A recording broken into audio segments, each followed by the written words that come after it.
पोसा जेल से 24 अप्रैल को भाग निकले थे। अफगानिस्तान के अधिकारियों ने कहा था कि महीनों से खोदे गए कुछ सुरंग के जरिए 480 से ज्यादा कैदी फरार हो गए।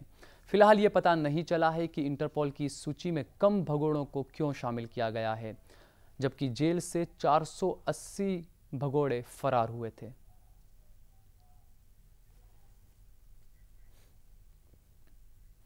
बात करते हैं 26/11 हमलों की। 26/11 के मुंबई हमलों में हर दिन हो रहे नए नए खुलासों के बीच तहव्वुर हुसैन राणा ने सारे खुलासे खारिज कर दिए हैं। मामले के दूसरे से आरोपी राणा ने 26/11 हमले की कामयाबी पर हेडली को बधाई देने से इनकार किया है। राणा के वकील ब्लैगन के मुताबिक मुंबई हमले के बाद हेडली को कई लोगों ने बधाई दी थी, लेकिन इनमें राणा शामिल नहीं था। राणा पर आरोप है कि उसने मुंबई में अपने वर्ल्ड इमिग्रेशन ऑफिस में हेडली को इमिग्रेशन एडवाइज़र नियुक्त करके उसकी मदद की थी। ब्लैगन ने इस बात से भी इनकार किया है कि तहव्वुर राणा ने कभी भी मुंबई हमलों को अंजाम देने वाले हमलावरों को पाकिस्तान के सर्वोच्च सम्मान निशान हैदर देने की वकालत की थी। उसने सिर्फ हेडली की हाँ में हाँ मिलाई थी। ब्लैगन ने राणा पर हेडली के ज़्यादातर खुलासों को बेबुनियाद करार दिया है। साथ ही ब्लैगन ने डेनमार्क अभियान को लेकर राणा और हेडली के बीच कोई भी संपर्क होने से साफ इनकार कर दिया है।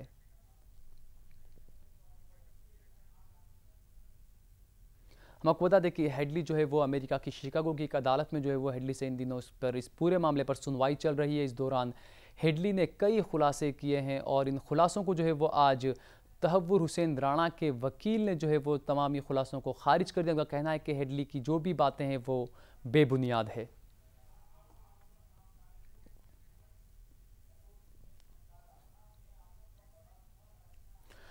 परत दर परत खुल रहे हैं राज, सामने आ रही है मुंबई हमलों की हकीकत। पाकिस्तान हो रहा है बेनकाब, कटघरे में खड़ी है खुफिया एजेंसी ISI।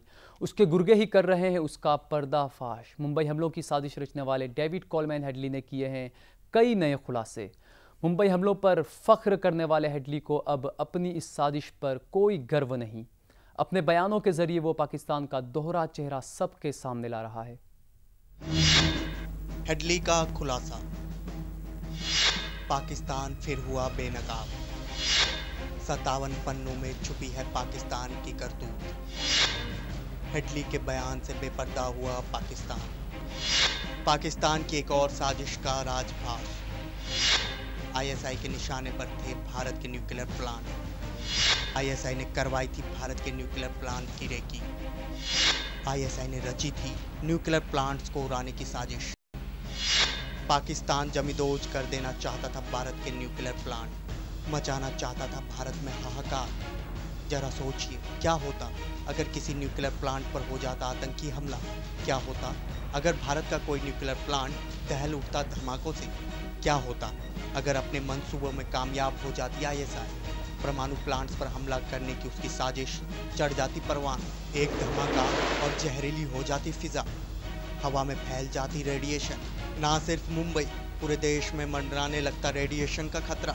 रुक जाती पावर सप्लाई, देश के विकास पर पड़ता असर।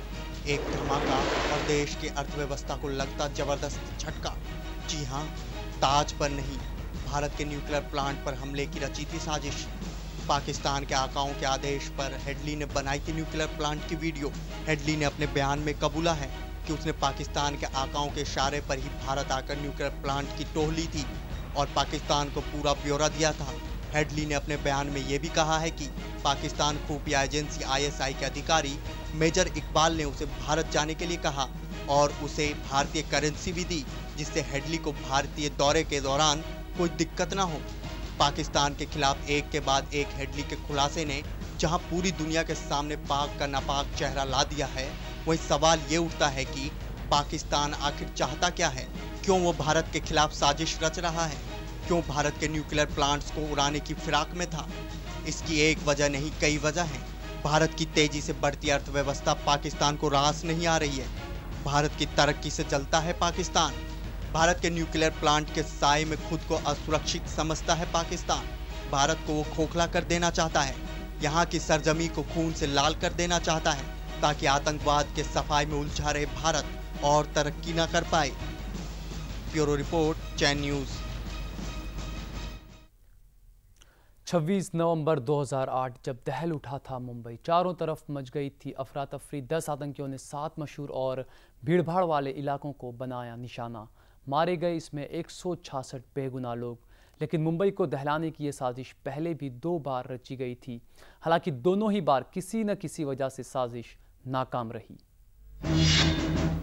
29 सितंबर 2008 ये वही तारीख है जो मुंबई को दहलाने के लिए मुकर्रर की गई थी। नवंबर नहीं, सितंबर में धमाके कराना चाहता था लश्कर-ए-तैयबा, लेकिन उसे बदलनी पड़ी अपनी योजना। जिस नाव के जरिए वो मुंबई में दाखिल होना चाहते थे, वो चट्टानों में फंसकर टूट गई। लश्कर-ए-तैयबा के मंसूबों पर पानी फिर गया, उन्हें तारीख बदलनी पड़ी।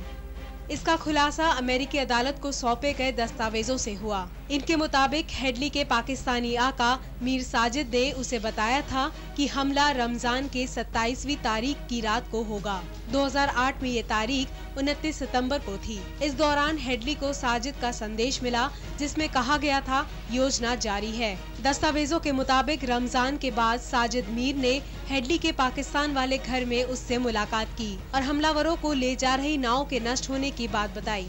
इसके बाद हेडली पाशा से मिला और इस नाकाम कोशिश के बारे में बताया। दस्तावेजों के मुताबिक पाशा ने कहा कि कोशिश का नाकाम होना खुदा के खुश नहीं होने का संकेत है।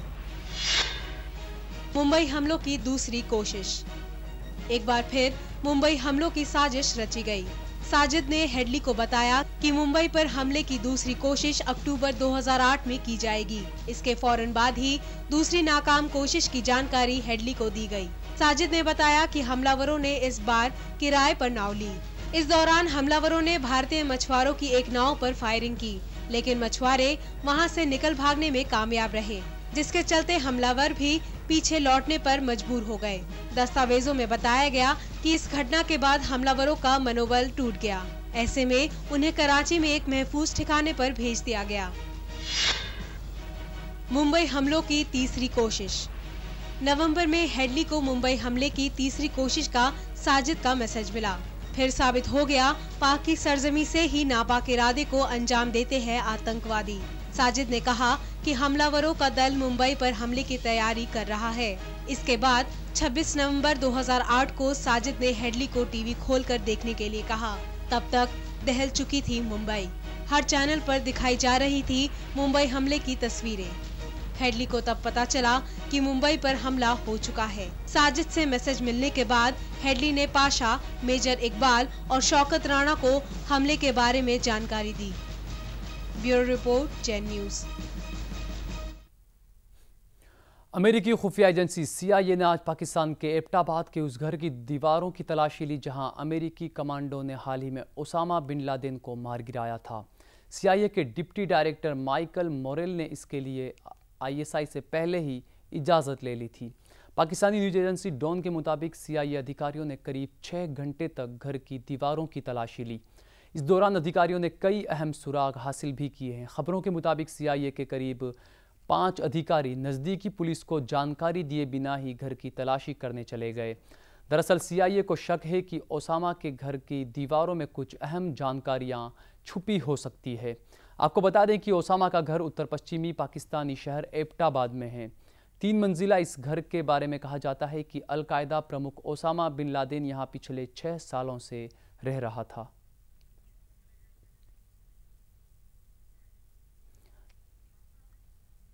जब आपको बता दें कि CIA ने जो है वो आज उस घर का दौरा किया है, उस घर जाकर आज जांच की है जहां पर ओसामा बिन लादेन को मार गिराया गया था।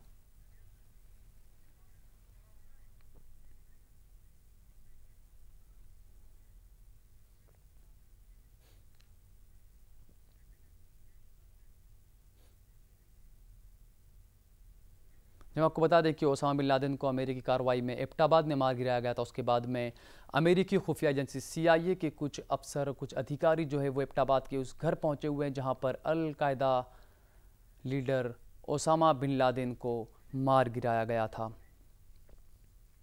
इधर प्रधानमंत्री मनमोहन सिंह ने आतंकी हेडली के खुलासे पर कहा है कि हेडली ने कोई नई जानकारी कोई नई जानकारी नहीं दी है और उसने जो भी खुलासे किए हैं उसकी पहले से ही जानकारी थी। इस बीच प्रधानमंत्री ने पाकिस्तानी जिहादियों को भारत के लिए बड़ा खतरा करार देते हुए कहा है कि पाकिस्तान इन लोगों के खिलाफ कार्रवाई करे। इसके अलावा ज़मीन अधिग्रहण मामले पर बोलते हुए उन्होंने कहा कि इस मामले पर राजनीति नहीं की जानी चाहिए। साथ ही प्रधानमंत्री ने भारत वापस लौटने पर मंत्रिमंडल में जो है वो फेरबदल पर विचार करने की भी बात कही है। गौरतलब है कि प्रधानमंत्री आज अपने 6 दिवसीय विदेश दौरे से ही वतन वापस लौट रहे हैं।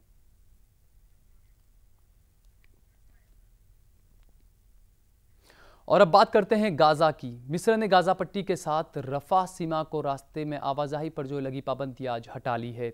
इसी के साथ ही फलस्तीनी नागरिकों को मिस्र में आना जाना शुरू हो जाएगा, लेकिन व्यापार के लिए ये सीमा हमेशा बंद ही रहेगी। गौरतलब है कि 4 साल पहले जब हमास ने गाजा को अपने नियंत्रण में लिया था, तभी से इजराइल और मिस्र ने इस बॉर्डर को बंद कर दिया था। उधर इजराइल ने मिस्र के इस फैसले की आलोचना करते हुए कहा है कि हथियारों की तस्करी रोकने के लिए रफा सीमा पर पाबंदी बेहद ज़रूरी है। गौरतलब है कि पिछले महीने मिस्र ने फ़लस्तीन के प्रतिद्वंदी गुटों हमास और फतह के बीच एकजुटता का समझौता करवाया था, लेकिन इजराइल ने इसका भी विरोध किया था। हालांकि पिछले साल इजराइल ने गाजा में सामान की आवाजाही पर लगे प्रतिबंधों में थोड़ी ढील दी थी, लेकिन अब भी वहां सामान की भारी किल्लत बनी हुई है। वहीं साल 2010 में रेड क्रॉस ने कहा था कि गाजा में प्रवेश की पाबंदी अंतर्राष्ट्रीय मानवाधिकार कानून का उल्लंघन है। बुलेटिन में फिलहाल इतना ही, लेकिन नजर एक बार फिर से आज दिन भर की हेडलाइंस पर। रेड्डी बंधुओं को लेकर सुषमा और जेटली में ठनी, बीच बचाव में उतरी हाईकमान, कांग्रेस ने बीजेपी नेतृत्व पर साधा निशाना। बिहार को विशेष राज्य का दर्जा दिलाने की मांग ने पकड़ा जोर, योजना आयोग के सामने नीतीश रखेंगे अपनी बात। भड़काऊ भाषण देने के मामले में संजय दत्त की बड़ी मुश्किलें, मऊ कोर्ट ने जारी किया गैर जमानती वारंट। शुंगलू रिपोर्ट पर शीला दीक्षित ने गृह मंत्रालय को सौंपा जवाब, कयासों पर की गई जांच बताकर रिपोर्ट को किया खारिज। और फलस्तीनियों को मिली बड़ी राहत, मिस्र ने हटाई रफा सीमा पर लगी पाबंदी, इजराइल ने जताया एतराज।